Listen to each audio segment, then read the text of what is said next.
Welcome to రాజనీతి.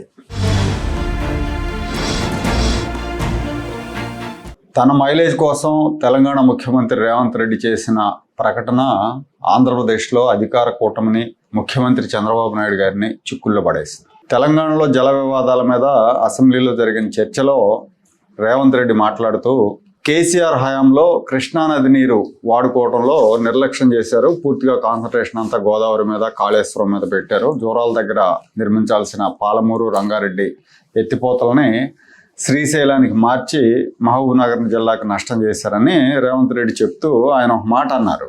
ఆంధ్రప్రదేశ్ ముఖ్యమంత్రి చంద్రబాబు నాయుడిని రాయలసీమ లిఫ్ట్ ఇరిగేషన్ ప్రాజెక్టు ఆపేయమని అడిగాను. తన మీద ఉన్న గౌరవంతో ఆయన ఆపేశారని వ్యాఖ్యానించారు. ఆ లిఫ్ట్ ఇరిగేషన్ స్టార్ట్ అయితే తెలంగాణకు నష్టం జరుగుతుంది కాబట్టి నేను అడిగాను, ఆయన ఆపారని చెప్పారు.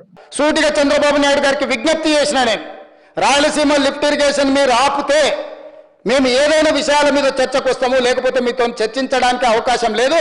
మొట్టమొదట 3 TMCలు పర్ డే అక్రమంగా నిర్మిస్తున్న రాయలసీమ లిఫ్ట్ ఇరిగేషన్ పనులను మీరు ఆపండి అని మేము వారిని క్లోజ్డ్ రూమ్లో అడిగితే మా మీద గౌరవంతో రాయలసీమ లిఫ్ట్ ఇరిగేషన్ ఆపేసింది అధ్యక్ష.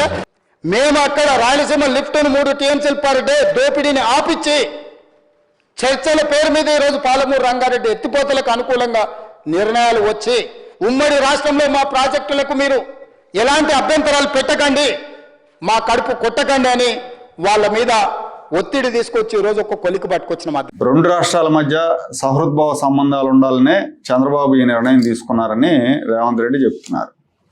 ఈ ప్రకటనతో తెలంగాణలో రేవంత్ రెడ్డికి మైలేజ్ పెరుగుతుందేమో కానీ ఆంధ్రప్రదేశ్లో చంద్రబాబు మీద వైసీపీ దాడి చేయడానికి ఒక ఆయుధం దొరికింది. వైసీపీ నేతలు చంద్రబాబు నాయుడు గారి మీద విమర్శలు మొదలుపెట్టారు. ఆంధ్రప్రదేశ్ రాష్ట్రాన్ని, రాయలసీమ ప్రాంతాన్ని చంద్రబాబు దారుణంగా దెబ్బతీశారు. రాయలసీమ ప్రాంతాన్ని ఎడారి చేసేందుకు చంద్రబాబు చేసుకున్న రహస్య ఒప్పందాన్ని రేవంత్ రెడ్డి అసెంబ్లీలో చెప్పారని వైఎస్ఆర్ కాంగ్రెస్ పార్టీ విమర్శిస్తోంది. తన స్వార్థ ప్రయోజనాల కోసం రాయలసీమ లిఫ్ట్ ఇరిగేషన్ చంద్రబాబు బలిపెట్టారని వైసీపీ ఆరోపించింది. వైసీపీ నాయకులు అయితే నెక్స్ట్ లెవెల్కి వెళ్ళి మాట్లాడటం మొదలుపెట్టారు. రాయలసీమ ప్రజలను రెచ్చగొట్టే ప్రయత్నంలో ఉన్నారు. రేపు పొద్దున సీమ హక్కుల పేరుతో జగన్ సామాజిక వర్గ మేధావులు కూడా వీళ్లతో గళం కలిపే అవకాశం కూడా ఉంది. ఆ అవకాశాన్ని రేవంత్ రెడ్డి ఇచ్చారు. రేవంత్ రెడ్డి గతంలో చంద్రబాబు నాయుడు పార్టీలో ఉండటం, చంద్రబాబు నాయుడుతో సన్నిహిత సంబంధాలు కలిగి ఉండటం మూలంగా వైసీపీ ఆరోపణలు నిజమని ప్రజలు నమ్మే అవకాశం ఉంది. అసలు ఈ రాయలసీమ ఎత్తిపోతల వెనక నిజం ఏంటంటే, జగన్మోహన్ రెడ్డి సీఎంగా ఉన్నప్పుడు అనుమతులు లేకుండా దీని నిర్మాణాన్ని ప్రారంభించారు. రాయలసీమకు రోజుకు 3 TMCల నీళ్లు అంటూ ప్రచారం చేసింది వైఎస్ఆర్ కాంగ్రెస్ పార్టీ, అప్పటి ప్రభుత్వం. దీంతో తెలంగాణ ప్రభుత్వం అప్రమత్తమైంది. అనుమతులు లేకుండా ఆంధ్రప్రదేశ్ ఈ రాయలసీమ లిఫ్ట్ ఇరిగేషన్ నిర్మాణం చేస్తుందని కేంద్రానికి ఫిర్యాదు చేసింది. కోర్టులో కేసు దాఖలు చేసింది. NGTకి కూడా ఫిర్యాదు చేసింది. ఆ తర్వాత సెంట్రల్ వాటర్ కమిషన్ అనుమతులు లేకుండా, అపెక్స్ కౌన్సిల్ ఆమోదం లేకుండా ఈ ప్రాజెక్ట్ నిర్మాణం చేయొద్దని 2020 జూలైలో కృష్ణా రివర్ మేనేజ్మెంట్ బోర్డు ఆదేశాలు జారీ చేసింది. అదే సంవత్సరం ఆగస్టులో కేంద్ర జలశక్తి మంత్రి ఈ పనులు నిలిపేయాలని కోరారు.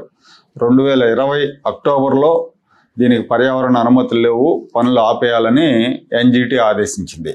అంటే ఇవన్నీ కూడా జగన్మోహన్ రెడ్డి గారు ముఖ్యమంత్రిగా ఉన్నప్పుడు జరిగినవి. 2024లో చంద్రబాబు నాయుడు గారు అధికారంలోకి రాకముందే ఈ ప్రాజెక్టు పనులు ఆగిపోయినాయి. ఇది నిజం. అయితే రేవంత్ రెడ్డి అత్యుత్సాహం కూటమి ప్రభుత్వానికి తలనొప్పి తెచ్చింది. అబద్ధాలను నిజాలుగా ప్రచారం చేసి ప్రజలను నమ్మించడంలో వైఎస్ఆర్సీపీకి మాస్టర్ డిగ్రీ ఉంది, వైఎస్ఆర్సీపీ వాళ్ళందరికీ కూడా. అలాంటి వాళ్ళకి ఇప్పుడు కొత్త ప్రచారాస్త్రాన్ని ఇచ్చారు రేవంత్ రెడ్డి. చెప్పాలంటే ఈ ఏడాది కాలంలో చంద్రబాబు నాయుడు గారు రాయలసీమ, ఉత్తరాంధ్రకి ఇస్తున్న ప్రాధాన్యత మిగతా ప్రాంతాలకు ఇవ్వటం లేదు. ఆ అసంతృప్తి మిగతా ప్రాంతాల్లో అప్పుడప్పుడు సోషల్ మీడియా వేదికగా వ్యక్తం అవుతూ ఉంది. ఈ సంవత్సరం రికార్డు స్థాయిలో రాయలసీమకి పోతిరెడ్డిపాడు, హంద్రీనేవా, తుంగభద్ర, కేసీ కెనాల్ ద్వారా 200 TMCలకు పైబడి నీళ్లు ఇచ్చారు. ఎప్పుడు ఇవ్వాల ఇంత వాటర్ రాయలసీమకి.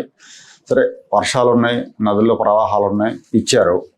సీమ రైతులు ఎక్కువగా వాడే డ్రిప్ పరికరాల మీద జగన్మోహన్ రెడ్డి సబ్సిడీ ఎత్తేశారు. 90% సబ్సిడీ ఉండేది. ఆ సబ్సిడీని Jaganmohan Reddy ఎత్తేశారు.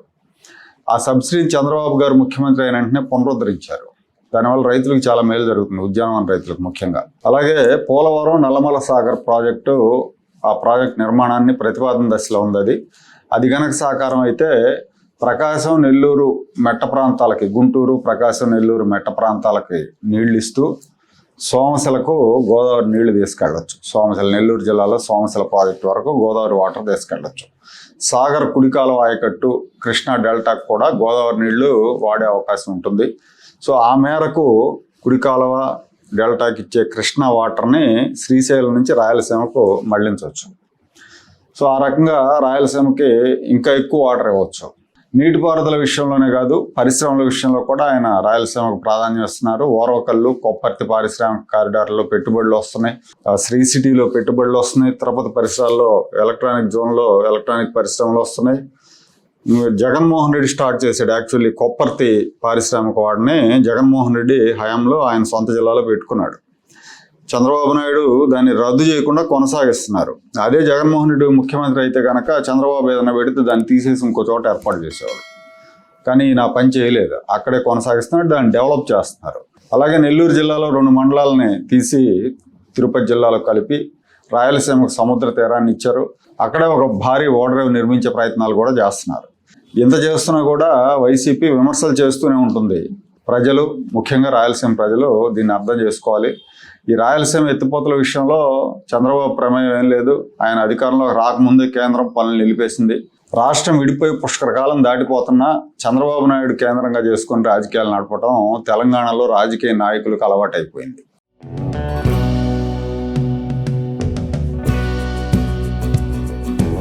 Like, share and subscribe to Rajaniti channel.